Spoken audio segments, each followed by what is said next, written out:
Join us and help us continue to support the many talented people of our community. Learn how to get your business highlighted on Lacrosse Local. Go to lacrosselocal.com and click on Advertise. Prevention is the key to a healthy life.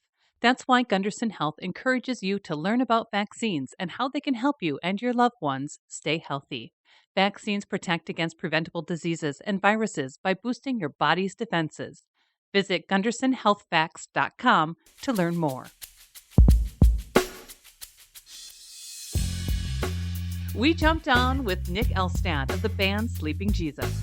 We got into this musician's early years, newest album, Leave the Party Early, a recent jaunt to South by Southwest, and upcoming shows at Midwest Music Fest in Winona and the Bonfire Music and Arts Festival at the Driftless Music Gardens.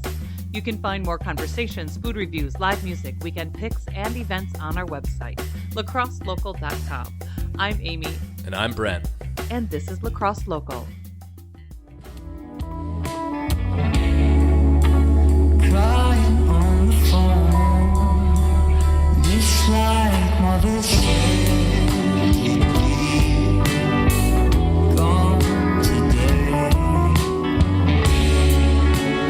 tempted to feel like another daydream, darling. My name's Nick Elstad. I was born in Wawasha, Minnesota, grew up in Nelson, Wisconsin, went to school in Winona, Minnesota, and that's kind of where I started playing music and met the rest of the guys in Sleeping Jesus.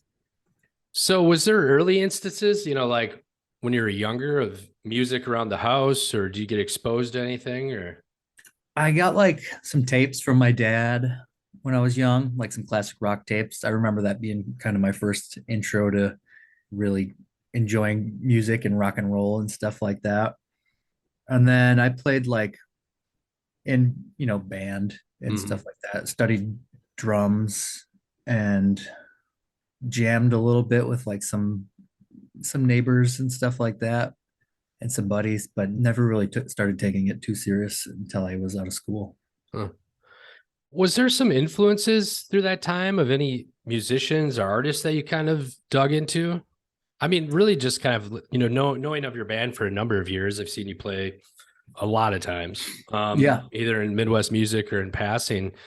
You just have a certain sound that just seems dreamscape of sorts, California-ish in some sense. Like, I mean, that might be a separate question, but I mean, where does that like come from, that sound? Yeah, I guess my first like big influence, oddly enough, was Bob Dylan. Mm-hmm. That was like in high school. I started getting into Bob. I picked up like a harmonica and wanted to do that whole thing, and wanted to be like a serious songwriter when I was like 18, 19. And then I got really into like the Strokes. That was a band that I love and still love, and from there I think it kind of led me to like newer indie rock that was kind of popular around the internet at that time, like Beach House and Real Estate and bands like that. So I feel like I kind of levitated towards like those types of bands like Beach House, Real Estate, with like the influence of like the Strokes and Bob Dylan and stuff. But I was like sonically more influenced by what was happening around like 2011, 12, 13, before this project started, but kind of what led me to it. A nice sort of complementary sort of visual component. You've done a number of videos. Is that kind of like your vision or a collaboration of folks that have kind of put those different videos together? Because I mean, it definitely fits. I don't know what you're going for, but it's yeah, I think that's the same. We don't always either. Yeah. So like the first music video we did was one that my wife and I like filmed. My girlfriend at the time, but wife now. We filmed that, and then after that, I'm trying to think, we like collaborated with some local folks on videos, and since then it's been sort of just a collaboration between us and the videographer. Checking out the newest album, Leave the Party Early, which was released last July.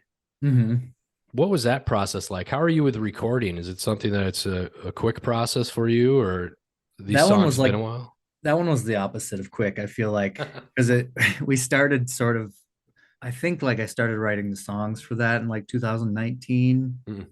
and we were like, okay, we're gonna get this baby out in 2020, and then obviously the pandemic happened, and like we started recording it in like Winona, and then the producer that we worked with on it was living in Milwaukee, so we were kind of like jumping back and forth between the two towns to like record stuff.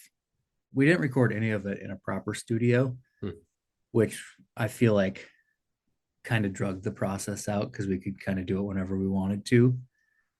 So it was just kind of like this ongoing piece of this like weirdo piece of art that just kept kind of trickling along. And then with the pandemic, you're like, well, we don't have any rush to put it out. So like, I don't know. I kind of view it as like almost a collage because it's got all these different things that we did here, things that we did there, Mhm. vocals were done here. So it was just kind of like pieced together in an odd way, which was really fun to make. But now the record that we've been working on has been done more like we recorded a lot of it in a studio, Mm. and just like overdubs and stuff were kind of done at home. Is it something that's going to have a similar sound to it? To those decisions, and of course, maybe they're just practical based on, the world ending at that time. Yeah. Is there something unique about getting in a studio that's a little bit different than what you traditionally do? I mean, you have some, I guess, set timelines that you have to pump it out. Yeah. Does it Yeah. sound different? We kind of wanted it to sound more like a band, like a little closer to the live show. Cause like Mhm. Leave the Party Early was kind of like our attempt at making like a weird pop record Hmm. that's kind of spacey and just psychedelic. This time around, it's going to be like more like of the feel that we are live. Like there's still a studio feel to it, but it definitely takes on a different character when everybody's playing in the same room together. Hmm. It's like more of a moving unit, I think. So recently, I just followed you on social media and, saw you're at South by Southwest. Is that your first foray into that festival, or is that? So this is the second time we went. The first time was back in 2019, which was a lot of fun. And then we've kind of been itching to get back there since then. We've never done the official side of things. So this time we were there like 4 days, I think, 5 nights. We did 8 shows. And one of the shows that we did was showcase that we hosted with this really cool music sharing company called Burp. Hmm. And I've been a fan of them for like a super long time. And we were able to like put a cool show together with some artists that were able to choose, and then a few artists that they were able to choose. And that was kind of the highlight of the whole South by for me, the chance to like get a bunch of bands and people that you normally won't be able to get together all in one room. It's kind of special. What's that like? I mean, I try to go to Midwest Music, Winona, and La Crosse pretty much Mhm. every year. I've probably done it 5 years in a row at least. I also a big fan of Mile of Music, which is kind of more, I think, more of like South by Southwest, where you'll end up playing 3 times a day for 2 days. Yep. What is that experience like? Just like tearing down, setting up, playing, moving, in a busy city like that. It's a lot. It's really hectic, and it's definitely like a rush the whole time because we're just like scrambling, trying to stay healthy and get enough sleep and get to the next show. Luckily, there's like most of the stages there have like backline drums and amps and everything. So you can kind of just grab your guitar and pedal board and hop in and play. Nice. But yeah, I've been to Mile Music once and I love that. We played a couple shows in one day, and it's kind of similar like that, except this is more, especially on the unofficial side of things, it's like just chaos, whatever you can put together. Some of the shows are like, ugh, okay, that one's over. But then, the next one might be just like the best time ever. So it's kind of a gamble. Well, I know you're playing Midwest Music Fest coming up here in May. You're also going to be hitting up Driftless Music Gardens for Bonfire Music and Art Festival. Have you played out at Driftless Music Gardens before? Yeah, we did last year, and Oh, you did. I love that festival, and those folks from the People Brothers band are just such down to earth and good folks and it's absolutely gorgeous out there. Have you been out there? Yeah, I went out there when one of their first shows back during COVID. I watched Greg Hall and the Wrecking Ball, and they're all on separate stages. It's kind of interesting. Oh, cool. Yeah, I love it out there. So I'm looking forward to just hanging out with everybody that weekend and getting to play is a plus.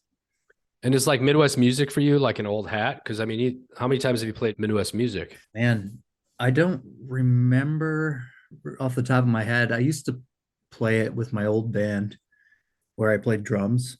And then Sleeping Jesus has probably played like 6 times, maybe 5 or 6. Because we've been around now. It started in 2016, the band. So I think we played those first. No, the first year we didn't play.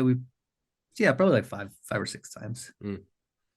Yeah, I'm pretty sure I saw at least 4 of those times you're playing there. Plus, also, I think played the Rude Note here, I believe, a few times back in the day. So, what else is coming up for you? With the South by Southwest thing, and also just like, are you getting into touring? Is the album coming out soon? What's happening? Yeah, so kind of what's on the horizon for us is we're gonna be putting out a couple new songs probably pretty soon. And then I think in the fall we're gonna put out another album.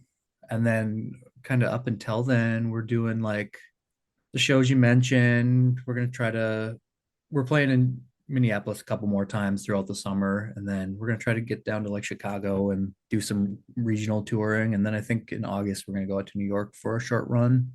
And then after the album comes out, hopefully I think it'd be cool to get out to the West Coast. We'll see though. I'm really pumped for the shows that are coming up. I'm going to be at both, Driftless Music Gardens for Bonfire. I'm going to be at Midwest Music Fest. I'm excited. So I'm locked in. But cool. Awesome. If people want to find out more information about your shows, maybe pick out one of those or come to both. Where are you most active on? Social media, online? Yeah, Instagram, we're always pretty active on. And then our website is just sleepingjesusmusic.com. And we keep our shows pretty up to date on that too. And the album, can people pick up physical copies of that, or is that all digital? Yeah, online? There's CDs and tapes, and those are available in our Bandcamp. Sweet. I'll check out the CD. I'm in that age where it's such a weird time of like adaption. I never got into iTunes. I don't really have any digital library. I just play CDs. Wow, that's cool. Till they destroy themselves, and then I throw them away. So I feel like you're one of the few. I just like can't wrap my head around it. I don't hate it. I don't dislike it. I'm on computers every single day. I just can't. I don't know. I love it. I'm pumped, but it probably not as I guess economically to create actual physical tapes now and CDs for bands in terms of getting your money back. It's not too bad. It's more of like we don't get too many made, like a couple hundred, and it's more of something we can like sell at shows. And I think for people it's more of like a keepsake. Because like you said, you spin CDs, but man, I don't know. There's most cars don't even have CDs in them now. And my van has a tape player. So that's what I rock. Nice. What are you currently listening to right now? What is that tape you're listening to? In my van? Yeah. Oh God, what is in there right now? I got a variety of like new and old stuff. I always find myself putting like Glenn Campbell greatest hits in, and whatever classic rock I can find, basically. Neil Young.